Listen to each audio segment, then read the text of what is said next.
Welcome to Macrocode, and today we are going to learn about C# abstract classes.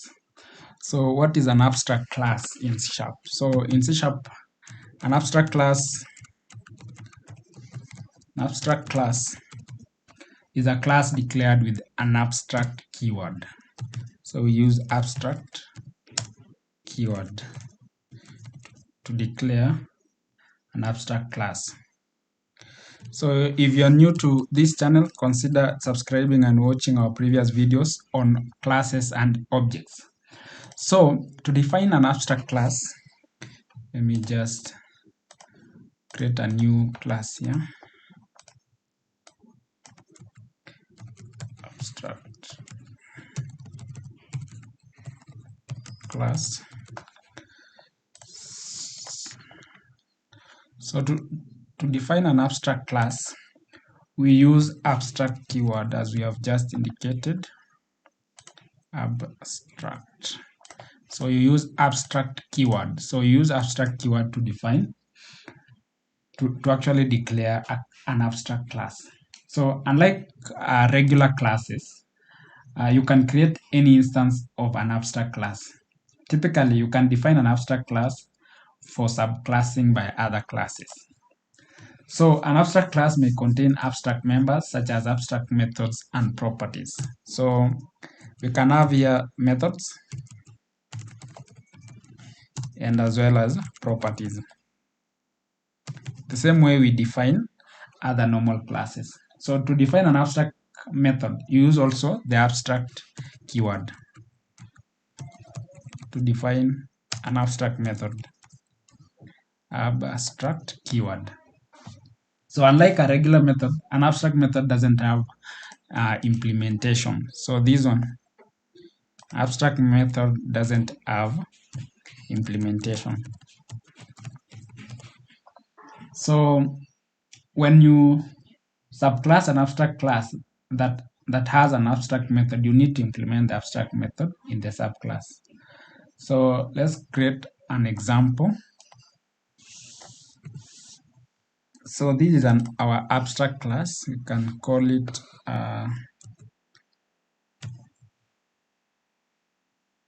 Macrocode. So to define an abstract method, just public abstract, then string, then we have our method abstract method. So a method is defined by this. That's how you define an abstract method. You use the abstract keyword. Note that an abstract method cannot be private. So you cannot actually have these as a private. So these are access modifiers. So if you are new to this channel, consider watching our previous videos on access modifiers. And I think we will also provide a comprehensive video about access modifiers. So an abstract method cannot be a private. So this has to be public. So you can see we had an error. So in other words, its accessibility levels needs to be either public or protected. So if we have here as a protected, it should be fine. So you can have for abstract methods, it can either be protected or public. So if a class contains at least one abstract method, it must be an abstract class. So if you have at least one abstract method, then your class should be an abstract class. So we can also have this here as a public abstract class. So that is how you define an abstract class and even a method. Abstract method. So let's look more about abstract properties. Like an abstract method, an abstract property consists of the abstract keyword as well and provides no implementation for the getters and setters or get or set access modifier. So we can define here an abstract abstract property. These are properties, so we'll just use, it can be public, then remember our abstract keyword, then the data type, then we have the abstract property.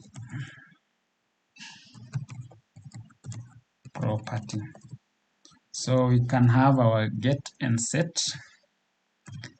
We'll also do another videos about get and set to understand more about it. So that is how you define our abstract property. So since we have defined an abstract class, a method, and a property, we can now do like an example of how this works and the implementation of an abstract class. So we can have here like we want to calculate the area of a shape. So I'll define this as an abstract class. So our abstract method will be public abstract. Then our area will be, this is the data type, then area. So this is a method. And one of the property that we need is the, assume it's either the height or even the width or even the side. Can just call it side. So you can have these as integers as the data type. So these are some of the abstract properties. So we have our abstract method here. Then we have our abstract properties down here.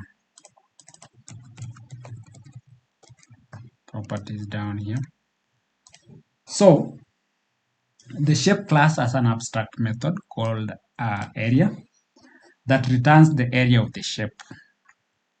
So we want to calculate the area of a certain shape. So it also has an abstract property for side, width, and even height that returns the number of sides of the shape. So we can maybe have these as it's fine, we can leave it as that. So we can now want to define a circle, a class circle that inherits from the shape class. So how do we do that? So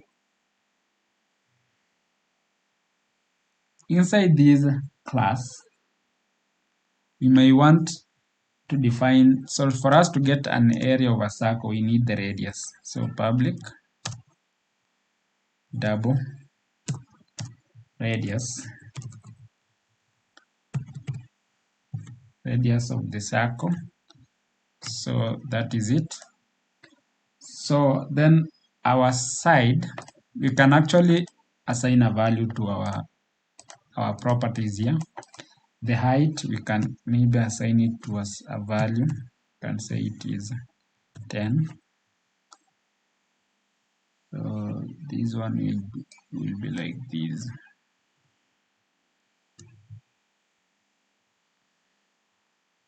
So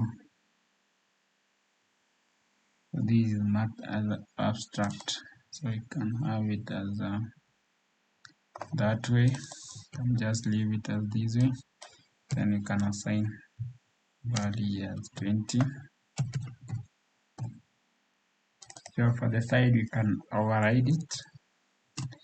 Then we have it as can assign it also to a value. We have it as 0. So this is so it says no suitable method for to override. So this is a method. Now we are doing. Alright, let me just undo this.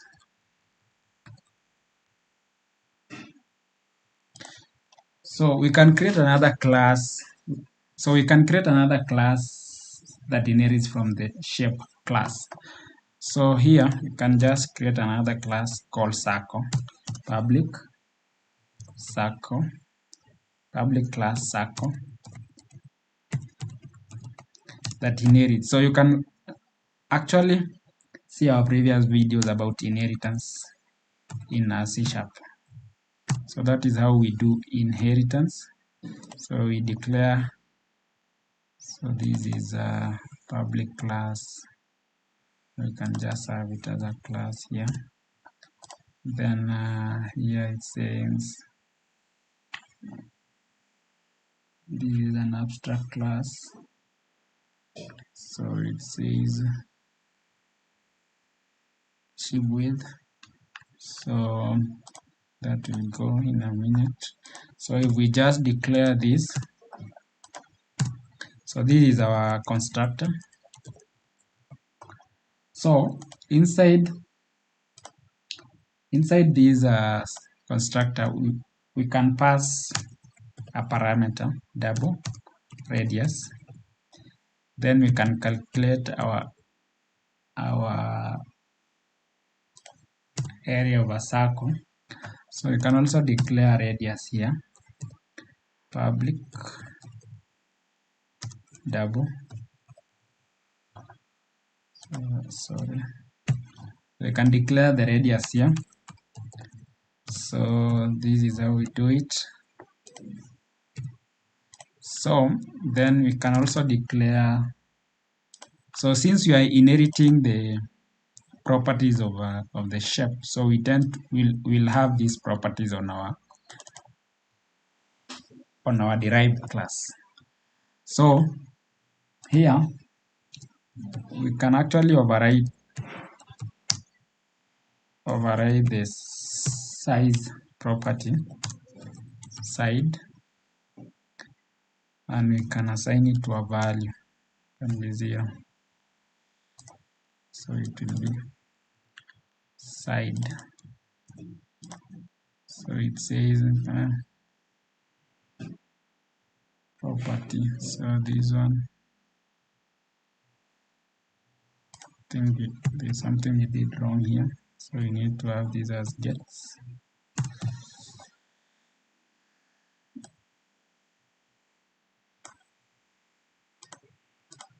Can do away with this one. So this is how we define these. So that is how we define our abstract properties. So then we have our derived class here inheriting certain properties, all these properties from the shape. Then we have declared our radius and our side here. So to calculate the area of a circle, we can radius, we can assign it a value that we will pass to our radius here, our parameter. So we can also calculate, we can also have now the area, and we are overriding. So here, inside here is where we calculate our area. So we need to, return type is double, so return, then math.py.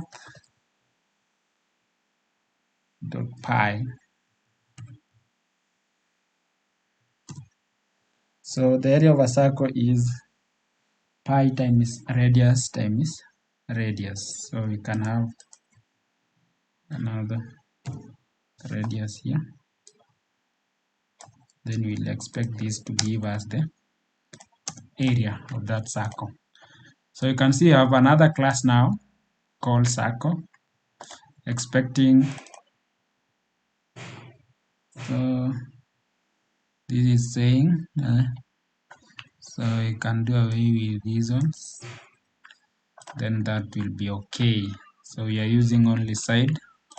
So this circle is getting properties from the superclass or the parent and inheriting all the properties. Then we have declared some of the properties here and we are overriding some. We have our constructor and our method now returning for us the area of the circle. So in this circle class, we must implement both area method and the side property. That's why you can see when we left these two, we have these indicating that it doesn't implement inherited classes for width and height. So you must actually implement side and the area method under the derived class. So since a circle has a 0 sides, yeah, that's why we are assigning these to 0. Also, the area method returns the area of the circle based on its radius and pi using the formula pi r squared. So that is how you find the area of the circle times r squared. So that is how you get the area of the circle. So we can also define the square. Assuming we want to get the area of a square, so we'll define another class called square, which inherits properties of the shape. So if we do this,